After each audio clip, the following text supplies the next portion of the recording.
Alors, valoriser les images satellites dans deux outils d'aide à la décision pour l'agriculture. Paul Hublard, donc Product Manager Culture Pérenne au sein d'ITK, et Amélie Pinet, Product Grande Culture au sein d'ITK aussi.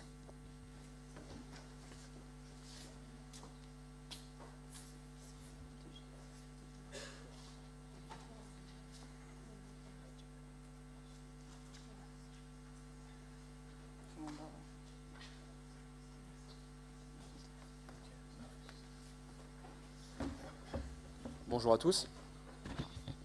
Alors, il y a le... c'est ça, là.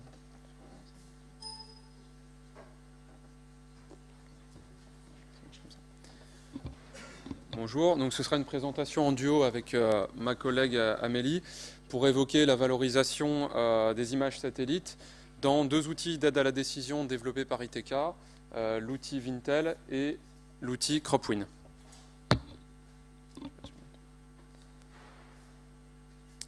Alors quelques mots d'abord sur l'entreprise. Donc le cœur de métier d'ITK, c'est le développement d'outils d'aide à la décision pour l'agriculture, outils dont la force est de s'appuyer sur des modèles agronomiques, modèles qui nous permettent de simuler et dans certaines conditions de prédire le comportement de la plante. Alors à ces modèles s'ajoute bien sûr une couche logicielle, qui se veut la plus pratique, la plus ergonomique possible. Et de fait, le développement logiciel occupe 50% de nos effectifs à ITK. Plus récemment, nous nous sommes lancés également dans la conception de capteurs connectés, utilisant la technologie LoRa et qui permettent aussi bien de contrôler les apports en eau via le système d'irrigation ou même de suivre la santé des bovins. Alors pour produire ces services, ITK peut compter sur une majorité de docteurs et d'ingénieurs et sur 11 nationalités. Donc parmi les outils développés, certains concernent les grandes cultures. C'est le cas de l'outil CropWin qui aide au pilotage de l'irrigation et de la fertilisation sur maïs, blé et soja. L'outil permet d'estimer le rendement de manière précoce, en réalité dès le semis, avec un affinage progressif, et de scénariser son itinéraire technique pour évaluer, en fonction de différents scénarios, le retour sur investissement. Alors, d'autres outils concernent les cultures dites pérennes, donc, comme la vigne dont on a parlé dans la présentation précédente.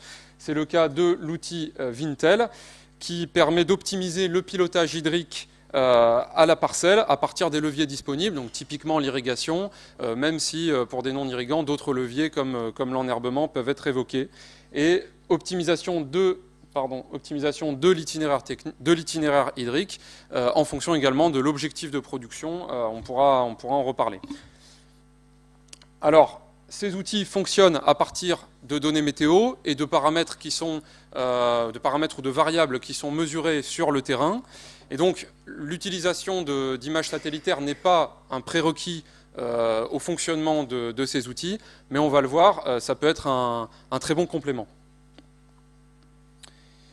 Alors en effet, les images satellitaires fournissent une information spatialisée qui peut avoir beaucoup de valeur si on souhaite par exemple évaluer l'hétérogénéité d'une parcelle, segmenter une récolte ou des vendanges, ou bien positionner des mesures sur le terrain, choisir ces sites d'échantillonnage, ou encore suivre l'effet d'éventuelles actions correctives dans le temps.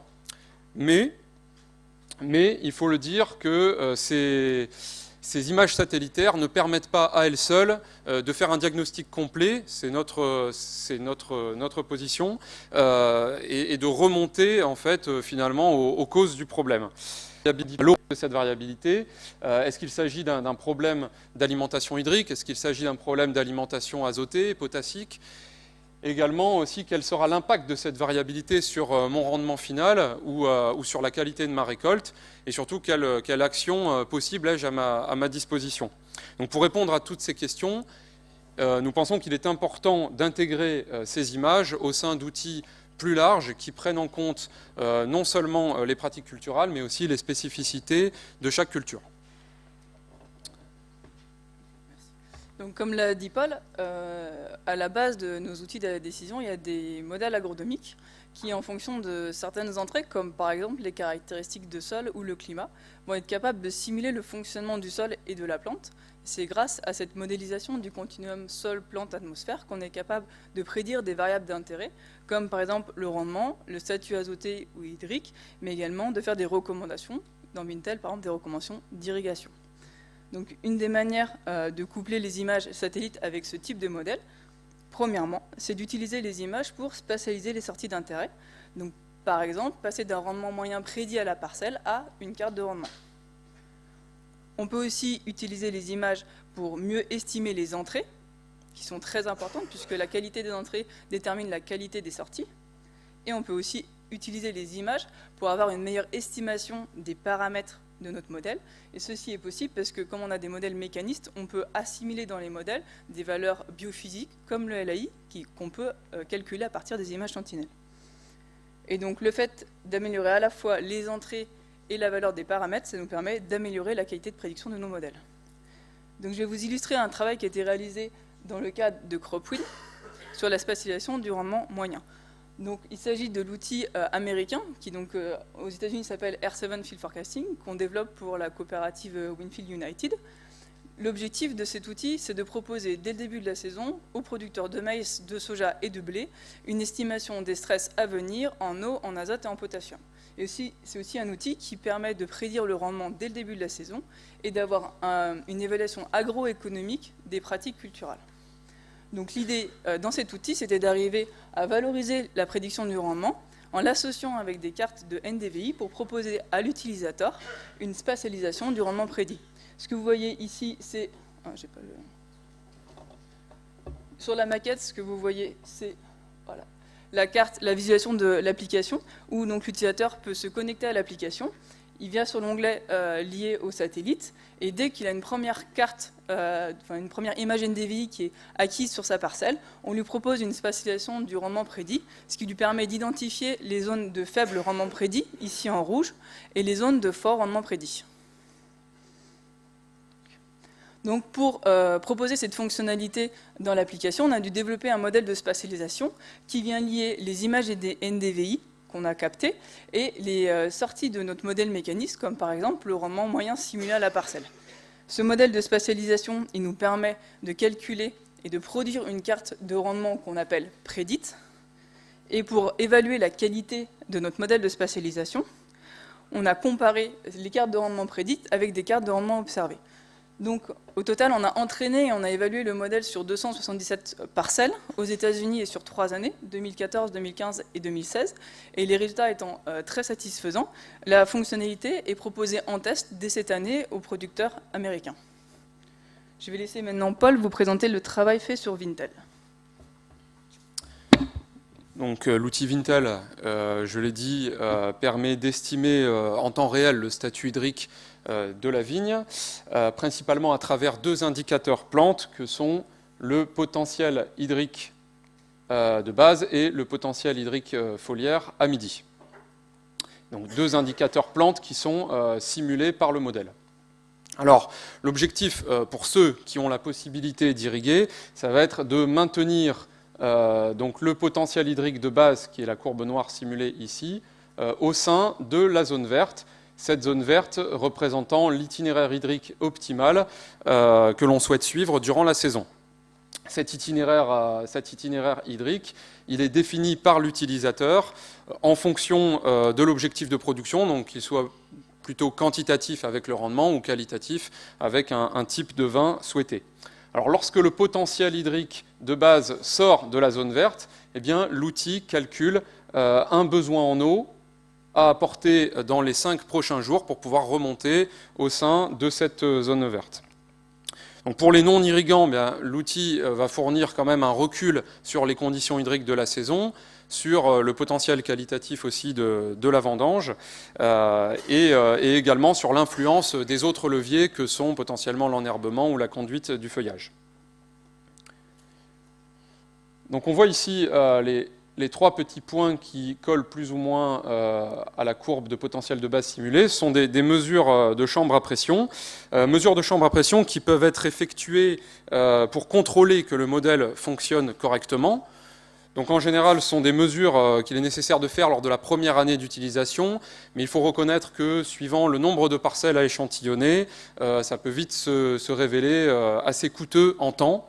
Et c'est pourquoi l'an dernier, on s'est interrogé sur le potentiel des indicateurs ou des indices issus de la télédétection pour non pas remplacer, mais compléter ou s'affranchir partiellement de ces mesures de chambre à pression.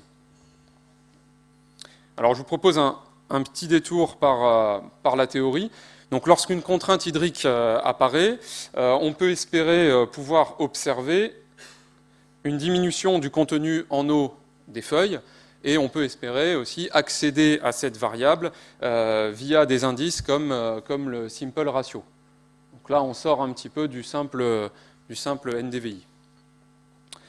Alors en général, cette contrainte hydrique va s'accompagner d'une régulation stomatique de la transpiration, régulation stomatique qui va tôt ou tard induire une baisse de la photosynthèse.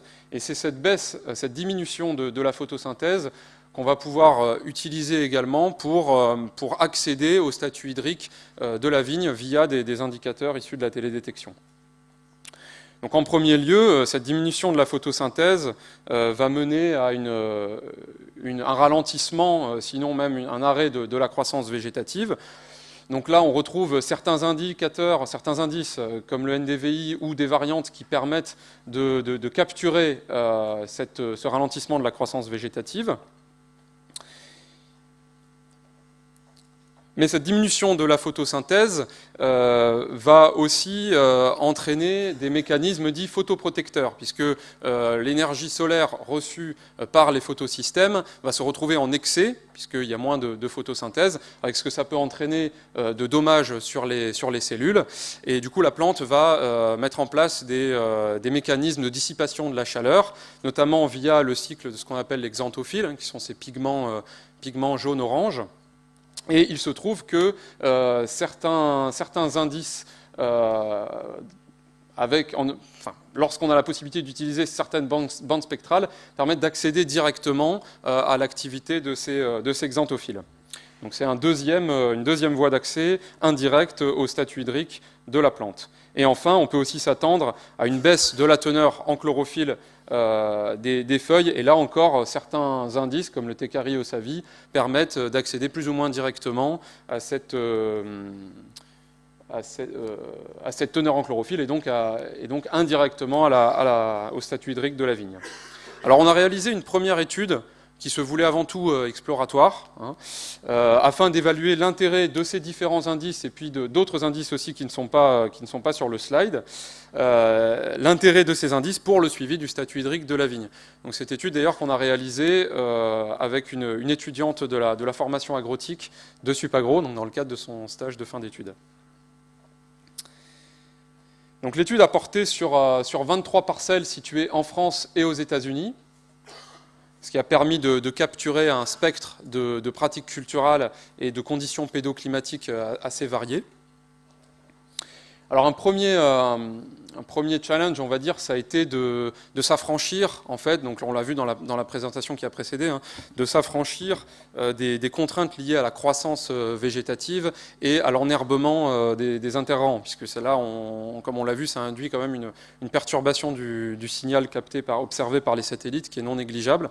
Donc pour s'en affranchir, on a, du moins partiellement, on a situé l'étude de juillet à octobre, donc on va dire en phase post-floraison, pré-véraison et en tout cas après essimage, rognage et en général avec un enherbement inexistant. D'ailleurs, on a privilégié des parcelles sans enherbement. Le potentiel hydrique a été